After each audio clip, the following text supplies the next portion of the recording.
Alright, let's take a break from track a little bit and do a refurb on this Kato SD40-2. Okay, so I've tested him. He works. The thing is, he got consisted using an NCE hammerhead, and that did reverse a bunch of his settings. So like his lights won't come on in the right way. He doesn't move in the right direction. You put him forward, he moves backwards. The lights don't match up, and that kind of stuff. Whether we're going to refurb him, we're going to find out. But he needs definitely cleaning. He needs a refurb because he's been around for a while and has to do a really, really heavy-duty job. So let's go ahead and disassemble him. I'll take my tape roll here, like usual. And we're going to go ahead on and take off the couplers first with the Phillips. We better get the tweezers out here, ready? Yep. The tweezers out. Alright. Okay, let's pull this guy. Yep. Okay. Let's flip him around and do the same thing. I'm going to pull couplers. And we've done lots of these Katos, but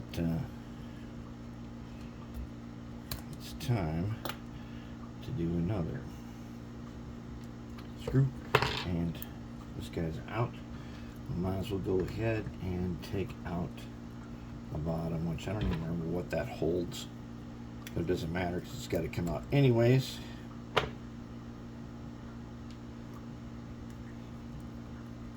And that better not be grease on them screws. Let me guess. Possibly grease. Alright, now that we got that, does the top just pull right off? It does indeed. Oh, look, it did. That was locking down the motor. Oh, no. Okay. Alright, here we go then. Let's zoom in, and I'm going to show you why I say, oh, no. This is one of these guys. He's got this strip over here, and that strip is what picks up power from the trucks, which we don't like that. We don't like it when it does that. This is an older model. Alright, let's just go ahead, take them all down, throw the parts in ultrasonic, and go ahead and let's unsolder them. And then we're going to do something about that strip. That strip is definitely not our favorite thing. It uses this super thin wire here to go up into the decoder, which is another thing we don't like. Decoder's upside down on this for a reason, and that reason makes it so that it's really hard to fix him up. So he just comes out like that. Now we're left with this guy. Now we'll unsolder him later. I will unsolder all this and then deal with it later. Oh, but what we do have, oh, look here. Okay, hold up. Hold up. I got one little piece of saving business here that I love. It's got that TCS connector. Check this out. Ta-da! And I love those things. Those things are fantastic. I wish they weren't so expensive. They're not in my price range, but on this one, they are, and that's going to help us hook up to all the lights. I think this beacon is supposed to work also. The shell is super dirty. We're going to clean that up a little bit, but mostly got all that out. Now we're going to do these trucks, and that's not hard to do. We're just going to go in here with this guy. This may be too big. Alright, too big. Okay, so what we do then is we take the number 17. Alright, the number 17 blade, we get in here like this, and we just twist, and out he comes. Just like that. Let's throw him in the big basket. Worm, let's take the worm out. Let's take his piece out. We're going to throw the worm in the little basket, and the shaft in the big basket. Truck comes out. Okay. Same on the back, on the other side. We're going to go ahead and, uh-oh, that better not be glue, I see. Hope that's grease and not glue. In That's glue. That's a bad sign. That means that thing broke. But I think it might just be grease. We'll find out after it's clean. Okay, there we go. This part here. Now, we can take off the fuel tank at this point. If I remember right, yeah, see there's some tabs right there. And I think if we get a teeny weeny screwdriver, we can probably open these tabs. Oh, not that kind of screwdriver. We need a flathead screwdriver. I think we can just open this guy. One way or another, we can just open him.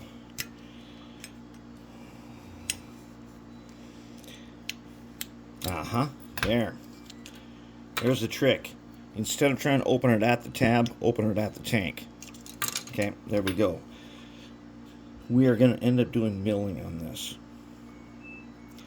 And for the simple reason is that we got to make sure these trucks can turn properly. Okay, so now we got it down to this part. Let's go ahead and move everything out of the way. All right, now these guys come apart,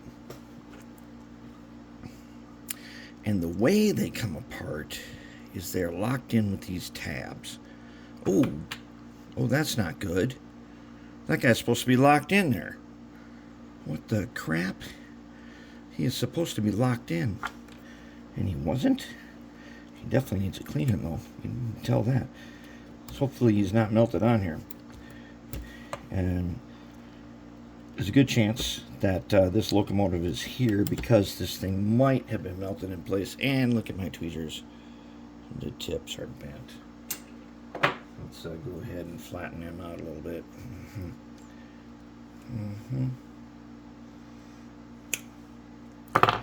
Now, let's take a little guy and see if we can get these guys out of here.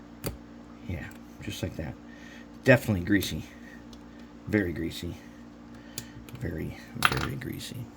So what happens is this little top piece here rubs on this copper piece over here, and we don't like that. We like to hardwire.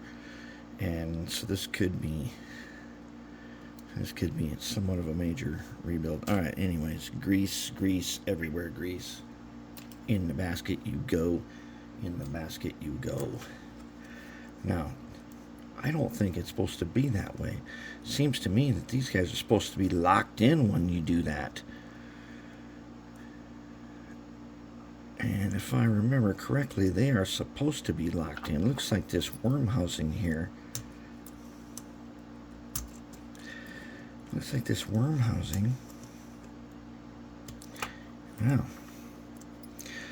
Somehow we got to get down in here. Oh, there's our tabs. At least two, maybe three. There's one. And keep doing it. Get down in there and release that tab on the bottom. Of course, one of them breaks off naturally because it's so covered in grease. It's super brittle. That ain't gonna hurt us at all, though. These tabs are ridiculously brittle.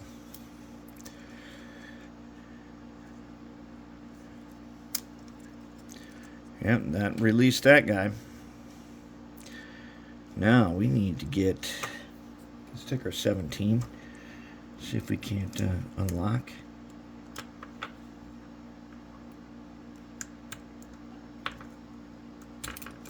And unlock, one more to unlock, and then we should drop out everything. There we go. Everybody's out. Okay. That guy's going in. This guy here is coming off. That thing is... Oh, we got some melting. We got some melting. Okay, that means there's been some shorting stuff. I think we're putting these guys in there. Now, this guy here, he's one solid piece with the gears. I'm not going to really worry about taking out gears.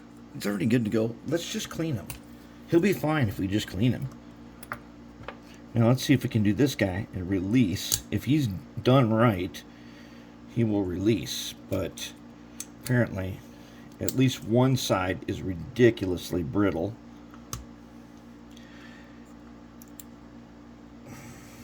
Oh yeah, there's grease everywhere. There's grease all over the place in this thing. This guy is just caked in grease. Now these guys come off just like that, and the wheels come out, and they can go in here. We're going to keep this guy. He's just, look at all the grease on him. Everywhere grease. Okay. And those guys, yeah. And then we take this guy out, and there's a melt spot. I see the melt, and I also see some hardened grease. Looks like grease is, dang. There's so much grease in here, I don't even know what to do other than degrease him. Okay, there we go. All apart. The electronics, I know are good to go. Probably, the only bad thing about this, I don't like this decoder like this. And as I can see, the motor is soldered on that way. I think we're going to reverse him so he's the other way around. Because we can't see where everything is connected. On the bottom, we can't see. I can see why you do this. Makes it really easy. But we're going to fix that. That we're going to do something with. And there it is. That Kato SD40-2 is now disassembled and ready to go in the ultrasonic cleaner.